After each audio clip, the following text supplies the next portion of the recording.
Colombia no quiere la paz, la anhela. Y claro, ¿cómo no anhelar algo que durante décadas se nos ha prometido? ¿Cómo no soñar con la tranquilidad si se ha visto interrumpida con el silbido de las balas? ¿Cómo no anhelar la paz si es con ella que mantengo la familia unida? Han sido años de violencia y terror por los cuales el territorio colombiano ha pasado. Hemos visto el sufrimiento y el dolor, pero no de cientos, ni siquiera de miles, sino de millones de personas. Hemos escuchado sus gritos de auxilio, hemos sentido sus lágrimas, y hoy, la anhelada paz puede llegar a un municipio que ha sido testigo de este cruel actuar. Hoy estamos en un momento significativo para los millones de habitantes de Medellín y el Valle del Aburrá. Y ellos son conscientes, no son inconscientes. Saben el reto conjunto que sus delegados voceros y nosotros tenemos para poder construir esa paz integral que sueñan los barrios, las comunas. La mejor manera de honrar la vida de tantos torturados, desaparecidos y asesinados es posibilitar las condiciones para que la vida digna de millones de habitantes de esta ciudad, de el Valle del Aburrá, puedan experimentar un país con democracias profundas, un país con cambios, un país donde la inequidad y la desigualdad no lleve a construir el eterno de la tragedia. Hoy es un evento muy importante, este lanzamiento de esta mesa de trabajo para la paz urbana, donde marca pauta no solamente para Medellín y el Valle de Aburrá, sino para Colombia, donde la expectativa que se tiene y las esperanzas que se tiene desde las estructuras criminales y lógicamente desde el gobierno nacional, regional, local, pues lo que se quiere para la paz de Medellín. Es algo importante donde pues ya se han planteado varias situaciones de negociación y que hoy inicia pues como todo ese proceso, lo que se quiere cada día de la paz. Porque acortar la muerte siempre será bueno.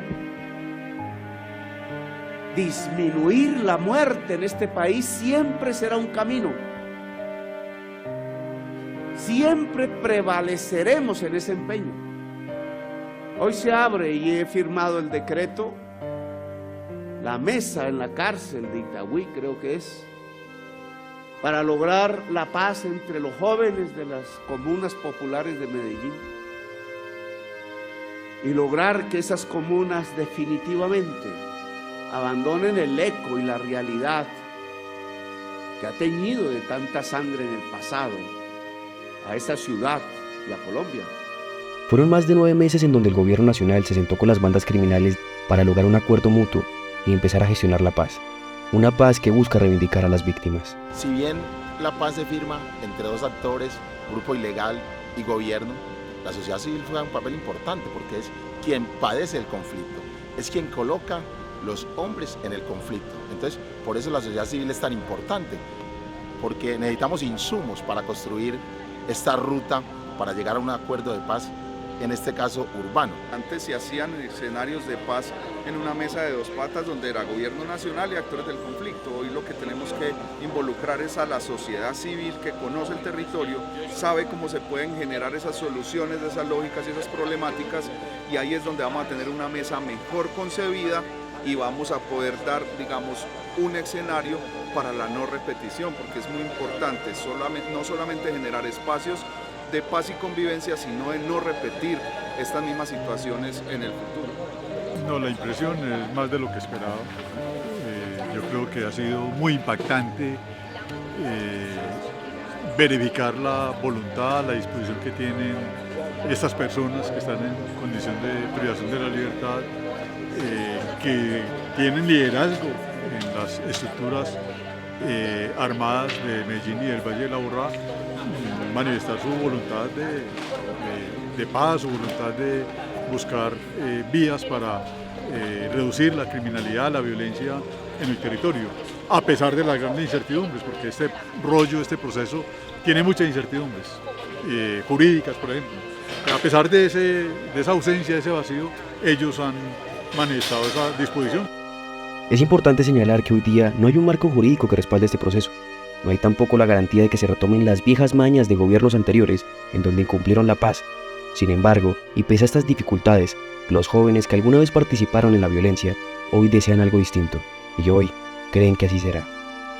Hoy llegamos a este espacio sin ninguna afiliación política, con la esperanza de cambiar nuestras historias personales y la historia del país. Los que estamos aquí presentes hemos visto la cara de la guerra y sabemos hasta dónde nos conduce este camino transitado con dolor. Por eso queremos intentar un sendero distinto, el de la paz, el del perdón y la reconciliación. Un camino que debe pasar por la transformación de las comunas del Valle de Aburrá, que tiene que traducirse en oportunidades para la gente, en equidad, educación, salud y cultura. Sabiendo de que nosotros no podemos prometer nada, no podemos ofrecer nada, se lanzaron el agua.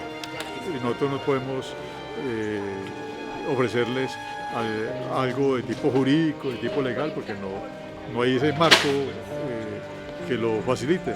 Y aún así, pues, estamos embarcados en el mismo ejercicio.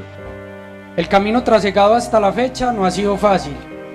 Son múltiples los interrogantes que rodean la instalación de este espacio dialógico. No es un hecho desconocido para los participantes de este encuentro y toda la sociedad colombiana que estos diálogos inician sin que exista aún el marco jurídico para resolver las situaciones sociojurídicas de los miembros de estas estructuras. Es nuestra convicción que este espacio dialógico solo será exitoso si la sociedad colombiana reconoce la necesidad de entablar diálogos reales, conversaciones sobre las rutas posibles para encontrar no solo el camino de la solución sociojurídica para los miles de jóvenes que hacen parte de estas estructuras armadas, sino también de los problemas que agobian a las comunidades de las cuales hacen parte. Yo creo que la impresión es de una absoluta voluntad, digamos, hay una voluntad, hay muchos temores. En su discurso se reflejan también los temores que han vivido por los incumplimientos, o como ellos lo llaman, la traición de otros gobiernos, incumplimientos a procesos de diálogos que ya se habían vivido en el Valle de la Aburrá, en la ciudad de Medellín, en donde no se le cumplieron a estos grupos de alto impacto, y por lo tanto eso deja un recelo sobre la persecución judicial, sobre la manera como se han generado delitos que no les correspondían. Esperemos, eso es lo que vuelvo y le digo, esperemos que el gobierno sí cumpla, porque si a mí me dicen un sometimiento a la justicia, o sea, la justicia restaurativa, y a mí el gobierno no me incumple, yo también le vuelvo y le incumplo. Ahí es donde los muchachos vuelven a reincidir, porque no tienen oportunidad. Y bueno, ellos están dispuestos a pagar las penas necesarias a cumplir por lo que les corresponde de los delitos cometidos, pero un poco lo que dicen es no está bien que nos juzguen por delitos que no hemos cometido. Entonces ahí hay una primera impresión, unos temores de los fracasos o de los incumplimientos de gobiernos anteriores, pero también de parte de la sociedad hay un ánimo, hay un entusiasmo porque se inicie, porque por más que hayan procesos que no hayan funcionado en el pasado, lo que nos ha dicho la sociedad civil es siempre hay que intentarlo por la paz. Vale la pena intentarlo una y otra vez, vale la pena además cometer errores, pero corregirlos, no repetir los errores del pasado, y eso es muy importante para este proceso. El espacio es socio-jurídico. ¿Qué significa socio? ¿Qué vamos a hacer con los integrantes de esa estructura armada? ¿Cómo vamos a lograr y garantizar que no vuelvan a involucrarse en dinámicas de violencia? Eso es uno de los temas. Sobre los asuntos jurídicos, nada podemos conversar. ¿Por qué? Porque todavía no existe un marco jurídico para una eventual dejación colectiva. Hay un proyecto de ley en curso, tenemos que esperar a que el Congreso lo discuta y lo debata y que pase por examen de la Corte Constitucional.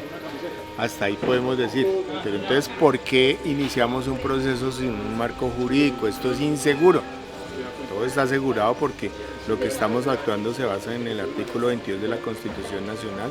Estamos recogiendo las experiencias de los procesos anteriores de pactos de no agresión, pactos suscritos con diversos grupos armados que han operado en Medellín y el área metropolitana o el Valle de la Urra, y ahora lo que tratamos es de tener unos escenarios que nos permitan descubrir las razones por las cuales hay una permanente repetición y reciclaje de las violencias, y simultáneamente desarrollaremos los programas del gobierno. ¿Cuáles son? Jóvenes en Paz, Hambre Cero, Servicio Social para la Paz, los asuntos de mujeres cabezas de familia, y vamos a intentar desarrollar iniciativas piloto de protección ambiental en las comunas. Sin embargo, todavía hay sectores que consideran la paz como un obstáculo, una molestia. Desearían otro camino, un camino oscuro que solo teñirá de rojo nuestra bandera. Si bien hay muchas personas que anhelan esta paz y sobre todo esa paz total, unificada tanto en el barrio como hasta en el territorio, ¿cuál es ese mensaje para esas personas que pronto critican este tipo de estrategias, que pueden decir, bueno, pero es que están negociando con bandidos? ¿Qué se le puede decir a esas personas? Generalmente son personas que están sentadas tomando whisky y dicen que ellos son unos bandidos y no reconocen que detrás hay un descuido social, una vulneración de derechos. Muchos de los victimarios han sido víctimas y han terminado inmersos en este tema del conflicto. Y nos pasa como en la votación cuando el plebiscito por la paz, cuando uno miraba el mapa de calor, veía que los municipios que pusieron las muertes, donde fueron las masacres, votaron que sí, y quienes habían vivido menos el conflicto fueron quienes votaron que no. Entonces casos como Murindó, el municipio más pobre de Antioquia, donde el 92% de la población votó sí a la paz, pero igual los otros lugares votaron por la guerra. Entonces a esas personas créanle a la esperanza, créanle a la paz, porque simplemente cuando usted no está al lado de la paz, lo que está alimentando es la guerra, y quienes ponen los muertos son los estratos 1, 2 y 3, y en las zonas que simplemente se eterniza la guerra y el conflicto. No, pues tenemos que tener la esperanza, especialmente para Medellín, que hemos vivido una violencia grande hace muchos años y que todavía se vive la violencia, y que se quiere iniciar estos diálogos de la paz urbana con las bandas criminales, de la historia que tiene la violencia de Medellín, Antioquia y Colombia, y esperamos de que eso se dé, pero que sea una negociación transparente, que sea una negociación donde realmente los contextos de los delitos de alto impacto de verdad se negocien, y que no sea simplemente otras situaciones que siga reflejando la violencia para nuestro país. Pues entender que el tema de la paz es un tema crucial en la historia nuestra, en la realidad nuestra.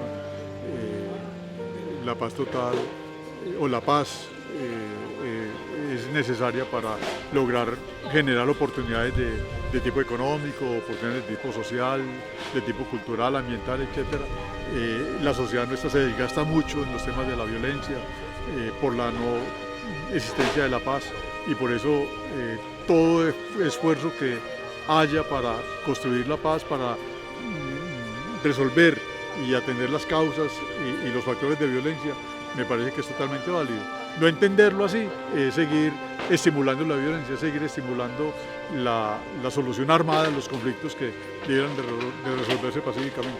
Es de esta forma que se construye. Ya sabemos de otras situaciones o de otros modelos de diálogo que se han dado que no han sido tan fructíferos. Eso nos debe dejar unas enseñanzas, y este va a ser el laboratorio específicamente para que no cometamos esos mismos errores. Entonces les enviamos un mensaje de acogimiento al gobierno nacional en esta bonita propuesta que está plasmada dentro del plan de desarrollo, donde vamos a poder hablar de paz total, no solamente en el sector rural, sino en lo urbano, que es muy importante para nosotros. Invitamos en general a todo el mundo a que miremos la realidad como es, a que dejemos de ser avestruz.